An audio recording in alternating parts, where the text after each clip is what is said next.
It was during the summer break when my mother signed us up for a cheap tour. We were about halfway through the journey when the tour guide made a shocking proposition.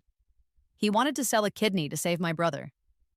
My mother, in a moment that still chills me, pushed me forward. She said her daughter, referring to me, was a healthy college student with smooth skin and would fetch a good price. In my past life, I was consumed by resentment. Then I opened my eyes again, finding myself back at the moment my mother was filling out the forms for that very tour. This time, I raised my hand and spoke up. I said I would stay behind and work to help pay off my brother's debt. By working, I wouldn't go on the tour. This time, they could finally enjoy their kidney selling tour without me. Suddenly, a sharp ringing startled me awake. I instinctively touched my chest, relieved to find it intact. My mother was already on the phone and had put it on speaker. "Is that Mr. Davis, the guide from Red Sun Tours?" she asked. "I haven't filled out the form yet. Shouldn't we discuss it more?" The voice on the other end was excitedly pressing. "Mrs. Johnson, if you don't decide soon, I'll have to give your spot to someone else. Everyone's eager for this deal. What's there to hesitate about?" My mother nodded in agreement. "You're right, I'll fill it out now. Just wait a second." Right then, it hit me. I had been reborn to this very day, the day my mother decided to sign up for that tour. In my past life, she had gone for that $40 border tour, claiming it was government subsidized as a way of giving back to the people. I had seen such scams online and warned her it was a trap, but she had posted a video online accusing me of being ungrateful and blocking her from enjoying life. Even my brother had hit me, saying I was just jealous of him going abroad at such a young age. I finally gave in. Unbeknownst to me, right past the border, the guide transformed into a thug. My parents, in a twisted act of protection, kicked me out of the vehicle. My mother pleaded with the thug, "Take my daughter's kidney. She's a healthy college student. Spare my son." My father also kowtowed, "Please, she's got smooth skin. Worth more whether you sell or keep it." I looked at them, heartbroken, asking why they treated me this way. Their answer was brutal. "You've been eating the Johnson family's food all these years. Why can't you die for your brother now?" I was dragged out by thugs, tortured for 3 days and nights, while they stayed by my brother's side, not shedding a single tear. Remembering this, I clenched my palm until it bled. This time, they would pay. After hanging up the phone, my mother pulled out the forms, turning excitedly to my father and brother, Alex. "This tour is a steal at $40 per person, a 4-day trip to a neighboring country. It's a treat for our family to relax." I almost laughed coldly. Relax? More like letting your kidneys get some air. My mother looked at me hesitantly. "It's just $40 each. Why not let Clara go too?" Alex quickly refused. "Nah, let it be. Save that money for my pocket money." I expected Alex to be overjoyed, but instead he angrily kicked over a trash can. "You have to go. Who's going to feed and dress me if you don't?" I rolled my eyes, unfazed. My parents had desperately wanted a son and only had me. It had taken them 5 years to have this chubby thing. Ever since he was born, they had ordered me to take care of their precious son. I had tried to protest, but then they cut off my schooling funds, telling me to find a husband who would pay a high bride price so they could use the money for Alex's marriage. After that, I had no choice but to obey. Once I went to college, I thought I'd finally escape my parasitic parents and useless brother, but blood ties, like a virus, are impossible to eradicate. After Alex's outburst, my father quickly backed him up. "Your brother's right. If you don't go, who will take care of him?" My mother clapped her hands in anger. "Do you expect us old folks to care for you? I'm the one who raised an ungrateful daughter."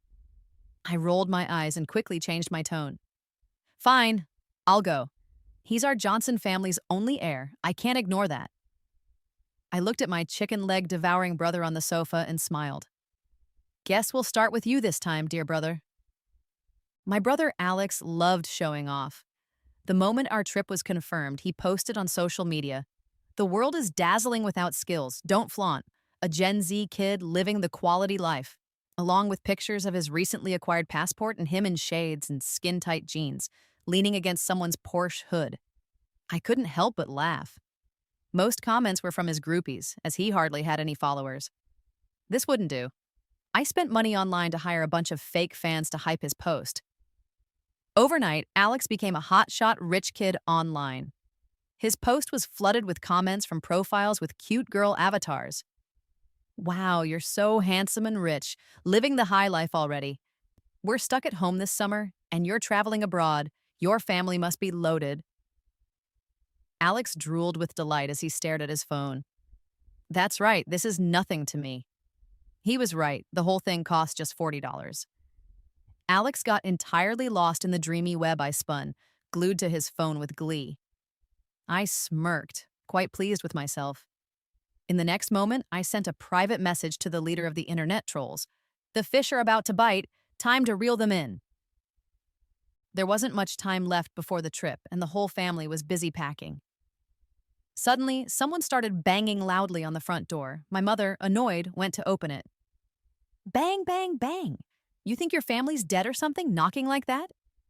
Before she could even finish, a few intimidating men barged in. Where's Alex? Bring him out now. My father hurried out of the bedroom hearing this. What are you doing here? You better be careful or I'll sue you for trespassing. The leader wasn't intimidated by my father's threats and straight up slapped him across the face. Still want to sue? My father was stunned, glaring angrily, wanting to fight back. You got the guts to do it again? Before he could finish, the leader slapped him again, making him spin around. My mother rushed over, crying and shielding my father. Please, let's talk this through. Don't hit him. The leader flexed his floral tattooed arm. All right, I'll ask again. Still want to sue? My father, trembling, shook his head. No suing then. Get Alex out here already. I glanced at my brother's room. He had obviously seen everything and was hiding by the bed, pretending to be invisible. I gave the leader a look, and soon enough, Alex was dragged out like a chick. As soon as he hit the ground, he started begging, Please, sir, I swear I can pay back the money. Just give me more time. My parents looked at Alex, confused. Money? What money? Terrified, he stuttered out the whole story. I knew all about it, even better than Alex. A while back, I had the trolls switch tactics from praising to questioning, and mass comments like, the way you dress doesn't scream rich, are you faking it? And your phone doesn't seem that pricey either. Alex was stressed, frequently asking our parents and me for money. But with the trip looming, my parents were saving up to shop abroad, brushing him off with just a couple hundred. I outright denied him too, crying and pretending I needed living expenses. The more he ignored the online questioning, the faster the trolls dismantled his facade, bombarding his page. He couldn't take it anymore and resorted to getting an online loan. One night, while I watched, he spent all that money on unnecessary luxury items. After hearing the whole story, my father was ready to smack him, but my mother pulled Alex into her arms. He's still a kid. He just wanted to look good. What's so wrong with that? Only after several promises and signing an installment plan did the men leave. Once they were gone, I stepped up right away. Mom, Dad, I won't go on this trip. I'll stay and work to pay off the debt. My selfless act made my parents beam with joy. They were worried about the trip, and I was the scapegoat who came through. My mother immediately phoned Red Sun Tours, Mr. Davis, to cancel my spot. The three of them returned to happily chatting about what sights to see overseas. They didn't know that what awaited them was sheer darkness. On the day of departure, I lagged a little while getting Alex's suitcase. My mother slapped my back for being slow. Can't even carry a thing properly. What good are you? Normally, I would talk back, but I didn't feel angry at all. I watched with a smile as they got into their cab, waving them off. After all, I'd never see them again. Alex's social media didn't rest during the trip. He was live updating everything. Our private guide is ready, about to enjoy an amazing foreign trip. Stay tuned. After that, there was nothing. People commented like, hasn't it been long enough? You should have updated even if you went to Antarctica. I chuckled. Kidney's probably gone by now. How would he update? Neighbors asked where my family was since no one was home. With a sigh of reluctance, I answered, they went abroad for a vacation. Why didn't you go, dear? Mrs. Peterson asked. Prepping my face, I squeezed out some tears. Oh, you wouldn't know. My useless brother owed money. The debt collectors kept coming, forcing me to stay and work to pay it off. Mrs. Peterson hit the ground with her cane in frustration. How could they be so biased? Before long, neighbors gathered around and my sob story began. I work 4 jobs. I can't eat or rest while they're forgetting me overseas. I got sympathy from the neighbors, with some promising to speak up for me when they returned. By now, everyone focused on my miserable circumstances, forgetting to wonder why there wasn't any news from my family. My smile was harder to restrain than a loaded gun. But later that night, I got a call from a foreign number. Hesitant, I answered. Immediately, I heard panicked cries. "Daughter, help us!" My mother's plea was cut off. Then, a gruff voice continued, "Your parents and brother are with me. They said you're rich." I sighed. Do you really believe that? The kidnapper was stunned, then said, "Don't try anything funny. I'm offering you a chance now. Just pay up." "What's the price?" I asked. 1 million per head, no negotiations. Pay and they go free. I laughed and suggested, why not just finish them off? You'd sell their parts for profit, avoiding this hassle and saving your phone bill. Right after I finished talking, I could hear my parents and my brother cussing me out over the phone. "You little ungrateful brat! We've spent so much raising you. Even if you had to sell yourself, you better scrape together enough money to get us out."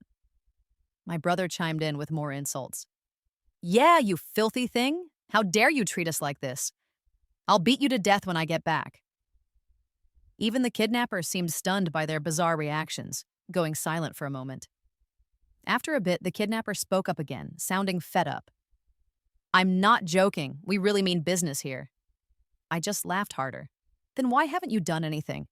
What's the matter? Is your knife rusty, or are you just too weak?" After hanging up that day, I didn't give it a second thought. I never planned on them making it back alive. But then a package arrived, disrupting my peace. As soon as I opened it, a foul stench hit me. It was a severed finger. I was shocked when I saw the gold ring on the finger. No one knew the story behind that ring better than I did. My mother had originally taken my summer job earnings to buy it for herself. She even got my brother the latest sneakers, but I got nothing. Just then, a new text notification flashed on my phone. "See that package? That's your punishment for hanging up. You better cough up the 3 million, or next time it won't just be a finger." I smirked, thinking it was more like a reward than a punishment. However, the finger was a huge problem. Tossing it could get me into trouble. After pondering for a bit, I took it straight to the police station. I told the officers how my family insisted on joining cheap group tours. When it came to the kidnapping, I pinched my thigh to force a few tears, pleading, "Please, you have to save my parents and brother. They're asking me for money, but my brother is in so much debt. We have nothing. Seeing them suffer like this is breaking my heart." Drama is something I'm good at. Genetics, I guess. Just like how my parents used to brag that they were never biased against daughters. The officer, seeing how upset I was, assured me they'd look into it immediately and told me to inform them if the kidnappers made contact again. I nodded obediently. The police acted quickly, visiting our neighborhood soon after. Watching through the curtains, I saw the neighbors animatedly talking about my tragic situation. Nodding to myself in satisfaction, meanwhile, my phone buzzed with another message from the kidnappers, pushing me to send the money. They warned that if I didn't, next time they'd send an ear. I rolled my eyes and texted back, "Why not just torture them to death? Takes longer, hurts more, and might shake me up more." The next morning, a knock on my door woke me. I was surprised to see my Aunt Sarah. Growing up, she had always doted on Alex, calling him her precious nephew. She's the one who pushed my parents to believe girls were worthless and they needed a baby boy. She must have heard about her dear nephew's kidnapping. I hadn't even said anything when she smiled and said, "Clara, no one wants to see such things happen with you at home alone. I'm sure you're worried sick, so I came to check on you." I smirked inside, thinking she never visits without a reason. "Aunt, you understand my feelings too well. I'm at my wit's end here, about to lose it." Her smile widened further. "Oh, I actually have a suggestion for you." She pulled me to the sofa, chatting like we were suddenly best friends. It almost made me want to gag. "I think since all they want is money, once you pay up, they'll let them go." I sighed. I get that, but do you know how much Alex owes? We're broke. Shocked, she asked, when did he rack up debt? With a shrug, I replied, just before the trip, otherwise I would have gone with them. I stayed back to work off Alex's debts. I sweetly looked at her. So, could you lend me some money? She scooted away from me, saying, Clara, my hands are quite tied right now. Before I could speak, she continued, you understand, Alex is the only male in the family. Sometimes you just have to make sacrifices. Rolling my eyes, I gave her a sarcastic smile. What exactly do you mean, Aunt? She shifted in her seat. Well, maybe you could negotiate with the kidnappers, offer to become a hostage so they'd release your family. Of course we'd rescue you right after they're freed. I chuckled at her audacity, knowing the kidnappers leaving the same location or not having backup plans is a fairy tale.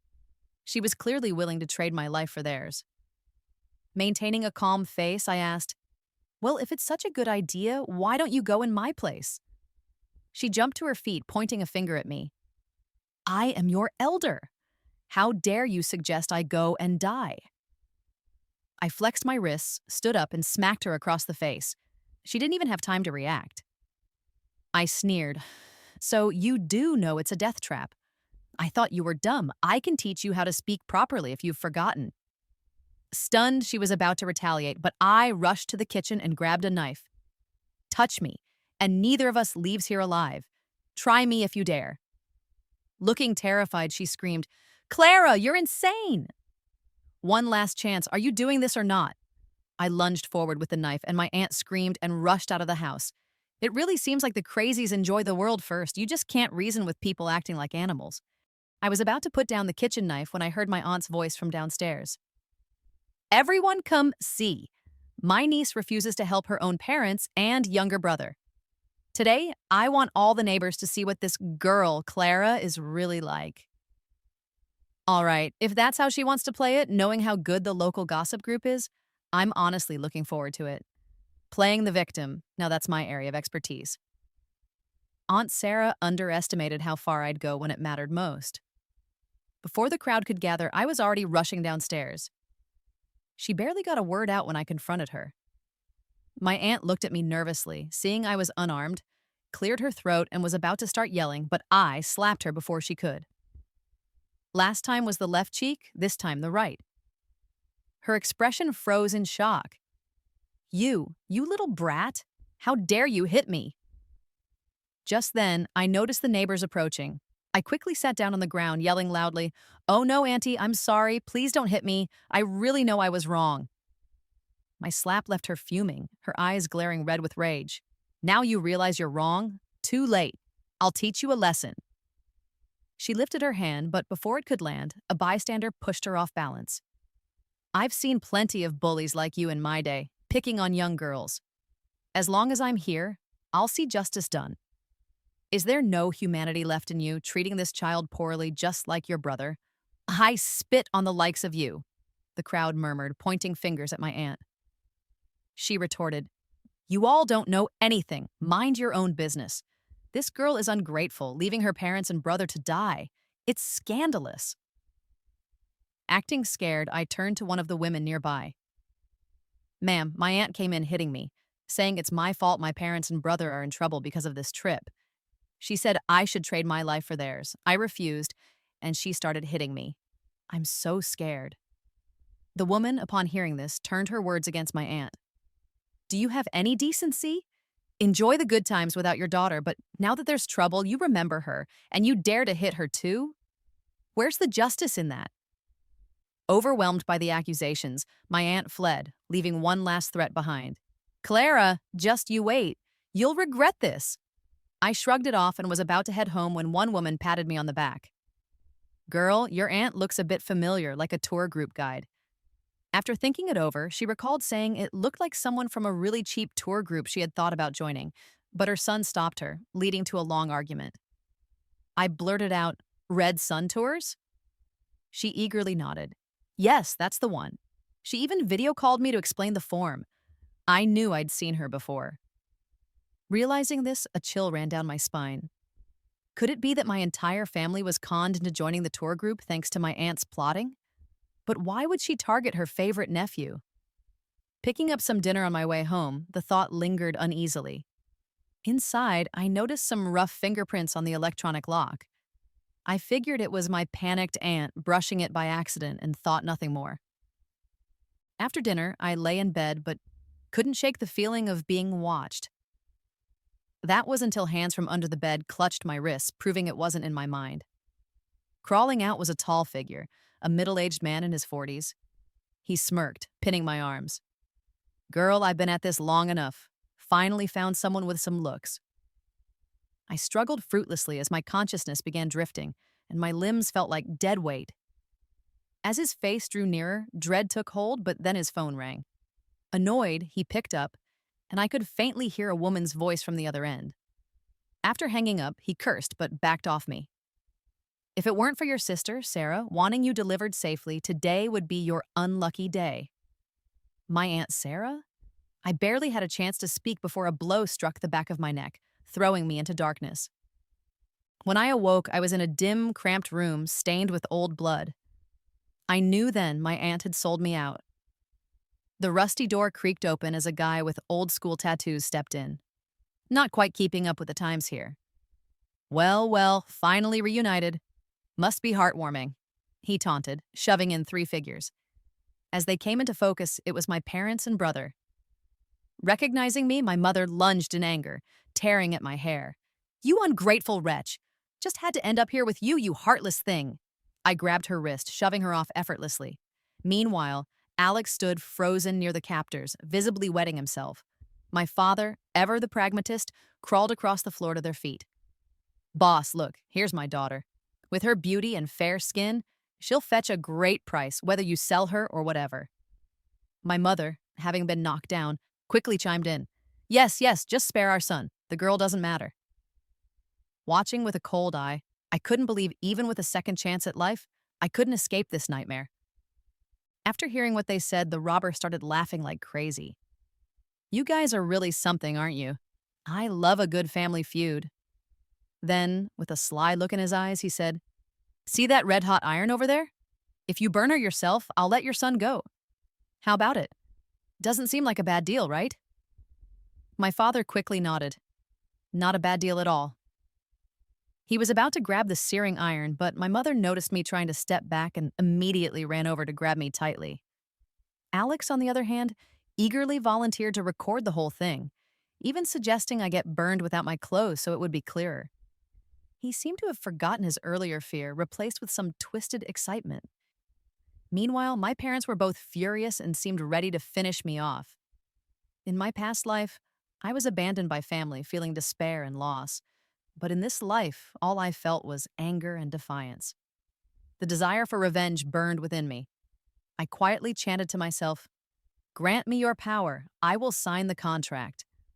A mystical voice echoed in my ear. "Are you sure? You've been reborn? Don't you want to enjoy life here?" I shook my head with a wry smile. "This life is for revenge. If my revenge is fulfilled, there's nothing I'll miss." He sighed beside me. "As long as you're sure." In a lucid dream, a man in colorful armor appeared, leisurely waving a fan. Seeing my sorry state, he chuckled. "So do you regret coming to this world?" he asked. I looked at him confused. "Why would I? Life is full of flavors." He nodded affirmatively. "That's just like you." He seemed oddly familiar, and I asked who he was, but he dodged the question. "You'll find out eventually." "Do you need my help now?" I rolled my eyes. "You talk like you're that powerful." His laughter grew. "I have some power, yes. I can give you immense strength for a short time, but you need to sign a contract with me." I asked about the price, wary of it being too good to be true.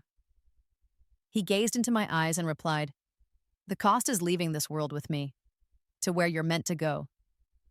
When I woke up, I thought it was all just in my head, but in my moment of despair, he appeared real as ever. Without hesitation, I bit my finger until blood flowed.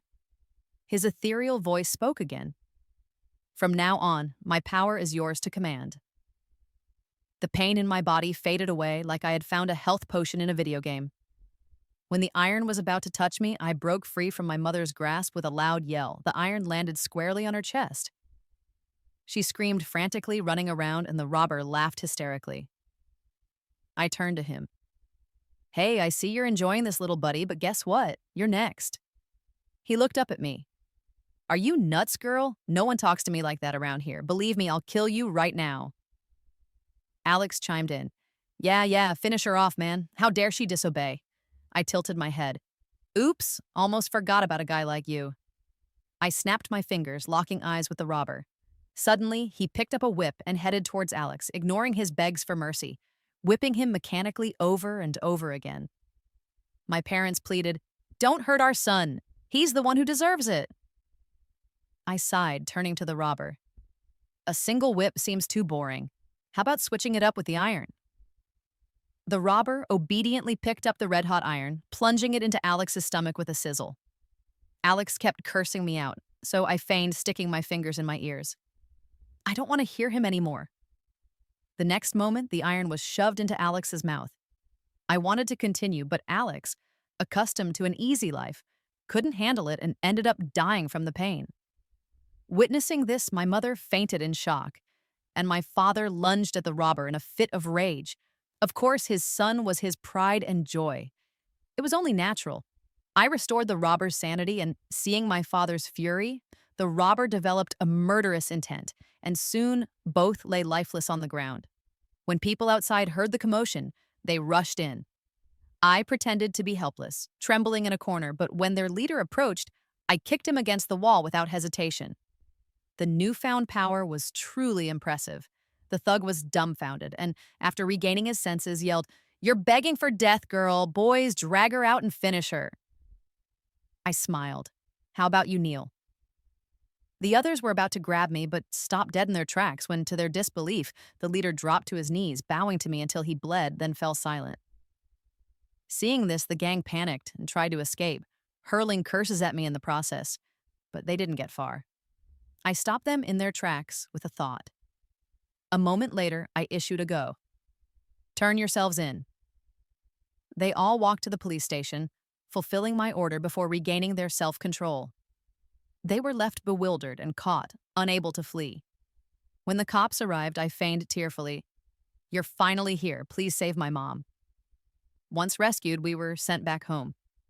During interrogation, the gang spilled everything. They had been luring people with cheap tour packages, tricking simple-minded folks like my mother. Those duped usually came with family. Young ones were sold or killed, while old folks were disposed of on the spot. The situation was incredibly nasty. The police managed to rescue a bunch of hostages from the compound and even uncovered an internal list of theirs in the office. One of their outside contacts on that list was named Sarah. I already knew my Aunt Sarah was with them, so right after I got back home, I went straight to her house. She looked shocked to see me, her finger trembling as she pointed at me. You were supposed to be... I thought you were still in there. Sarah collapsed to the ground and then started shouting as if she lost it. How did you get back? How is it possible? I stood over her and said, You had it all figured out, didn't you? You planned to trick our family into going there so our house and inheritance would all become yours. You didn't expect me to stick around, huh? So you used every trick in the book to lure me in too. Then I squatted down to look her in the eye. What I don't get is, was your fondness for Alex fake? And my dad, he's your brother. Hearing that, Sarah's eyes turned red as she laughed like crazy. Ha ha ha! Do you know you had another aunt? Because of your dad, she never got to live. The family favored boys over girls, and whenever I stood up to your dad, I'd get beaten. So I loathed him. I wanted to make your family chaotic and have his daughter taste how it feels to be abandoned by family. I'll make you all pay. Everything you have should have been mine. My hand reached for her throat, but I let out a laugh and let go. You should have stood up for other girls affected by their family backgrounds like you were, but you chose to bully the weak. A pathetic person like you isn't even worth it. I walked out the door. A bunch of undercover cops had been waiting outside for a while. As they took Sarah away, she kept screaming curses. Some people really aren't worth pitying, spending their whole lives without even knowing who they should truly blame.